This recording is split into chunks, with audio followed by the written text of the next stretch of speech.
Hey everyone, I'm back for another week um, on my journey to face the things that fear me the most. This week was a challenging week, but I pushed through it. Yes, pushed through it. One topic that came up this week was the topic of rejection. I dealt with rejection kind of this week with unraveling what rejection is. And so this week I want to share with you some of my thoughts on rejection and number one thing is rejection. It always hurts, and it usually hurts more than we expect it to. Rejection, as we all know, is never really easy, but knowing how to limit the psychological damage it inflicts is like the most important way to deal with rejection. In my opinion, I learned this week because everyone's not gonna like you. Everyone's not gonna like you, the ideas you have to bring, what you stand for, what you don't stand for, what you allow, what you don't allow, how you look, how you don't look, what you say, what you don't say. Whether you're friendly, whether you're not friendly. They don't like the choices that you've made. They don't like you as a person. They don't even know you. Rejection is huge. And so what made me think about rejection this week is the fact that I started back my gym routine. If you go back to my very first video of me being candid and transparent, working out and the gym and trying to lose weight is huge because it introduces new energy and it introduces people being intrigued and trying to get to know me, and I'm not interested. So watch my video number one and you'll kind of know how I kind of go into that subject. I don't really want to spend a lot of time talking about that today. I want to talk about rejection and how I am going to continue to try to limit the psychological damage that it inflicts. Rejection is something that's huge in my life. It's a huge part of who I am. And it wasn't until this week, at the age of 33, wow, that I realized that rejection comes in wanted and unwanted forms. And I am trying to learn a difference between people are not rejecting me, but they can be rejecting things and sometimes the idea and gestures that I may bring to the table. Rejection is split up in that form because fear fuels rejection. And once I began my process of trying to limit the psychological damage, I then realized that the people who I choose to give a part of myself to and address the rejection with, they are not rejecting me. They may be rejecting the idea or a concept.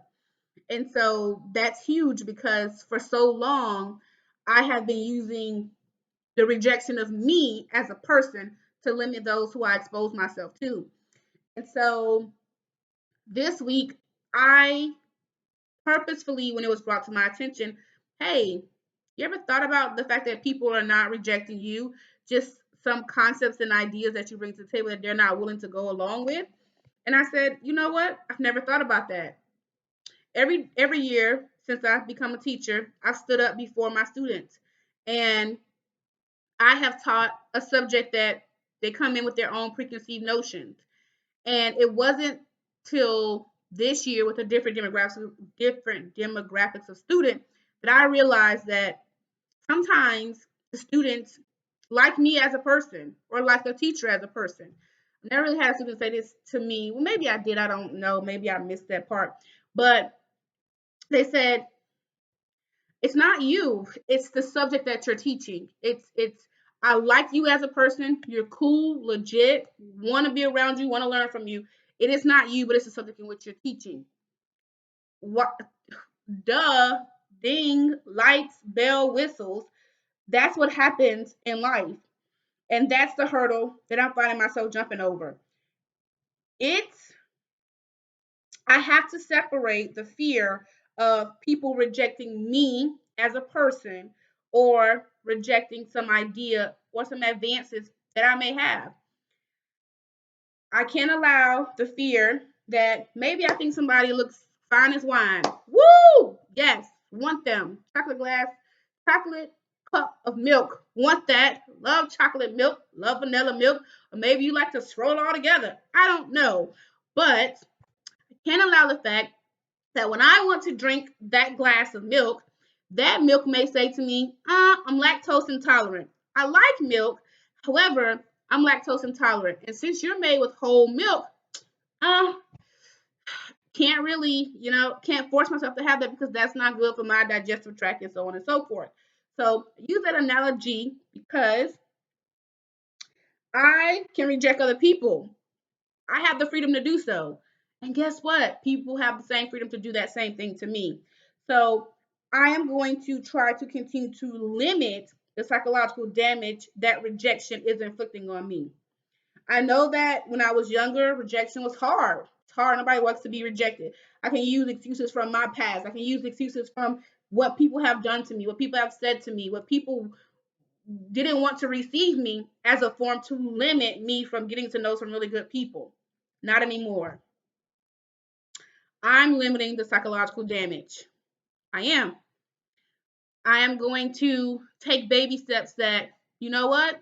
After I offer something, whether it's to go out on a date, whether it's to talk to someone, make a new friend, and that's not received by that person, I am going to stop and pause and categorize what that really means. I'm not going to chunk that into my bucket and say, oh, another person who rejected me. Do you think about it? If you follow me on Facebook, I post so much stuff on Facebook, food, funny stuff. Everyone of my, I kind of got it down to 200 people. I went from like 900 to like two, maybe I have four. All of my 400 friends don't like everything on my Facebook. All of my 64 Instagram followers, they don't like everything on my Instagram. They don't have to. They have a choice. I'm not rejected just because I repost something and they don't like it. They just don't like it. They're not rejecting me as a person because if they were, they would unfriend me or they would unfollow me. They're not rejecting me. They're rejecting some ideas that they don't subscribe to or they're not interested in. I'm going to take that philosophy and for the second week in a row, I'm going to address that. I'm going to let that marinate. That I am, as a person, whole person, not being rejected. Just some ideas, some concepts. I'm going to limit the psychological damage that it inflicts on me that's crippling me and causing me to be fearful. The fact that I reach out to some friends and some family who want nothing to do with me, but that doesn't mean I stop reaching out.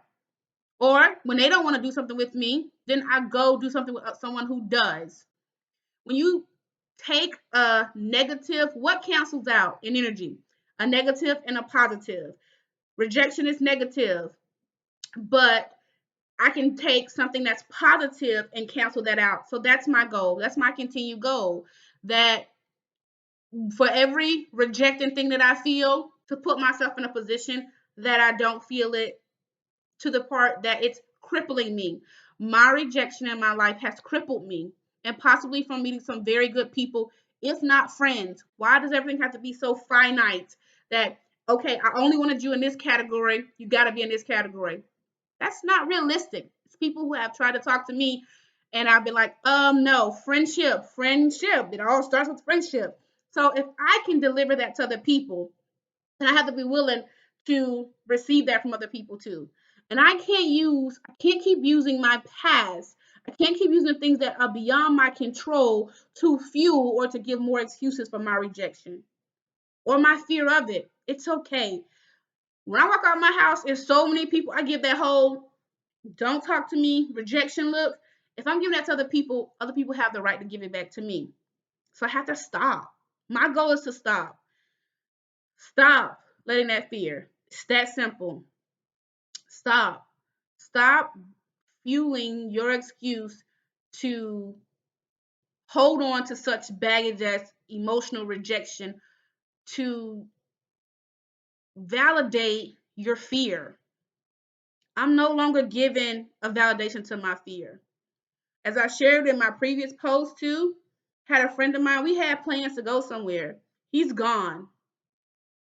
He's gone. Whatever was happening, it's gone. It doesn't matter. Whatever feared him the most, whatever whatever he had going on, it's gone. It doesn't matter. So if I'm going out with a bang. I'm gonna let fear stop me. I'm not.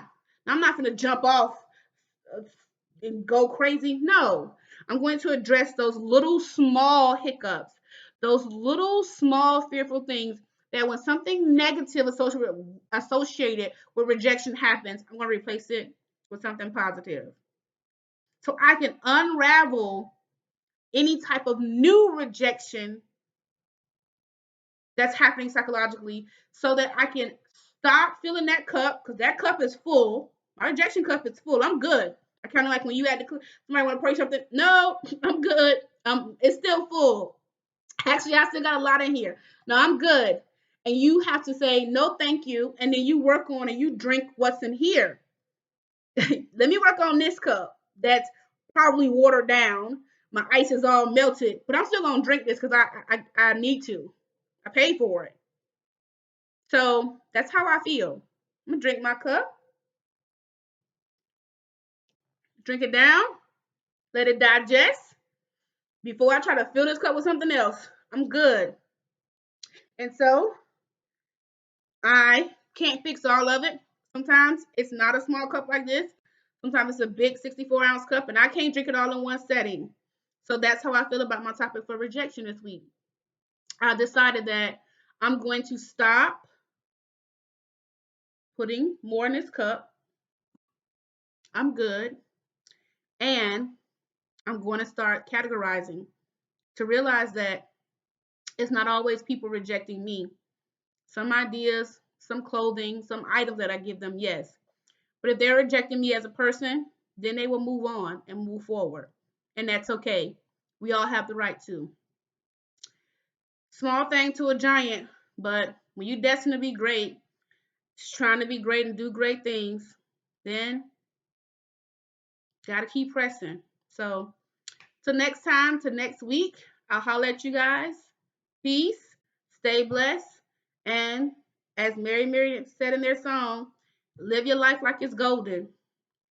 I'm just trying to do me and be great.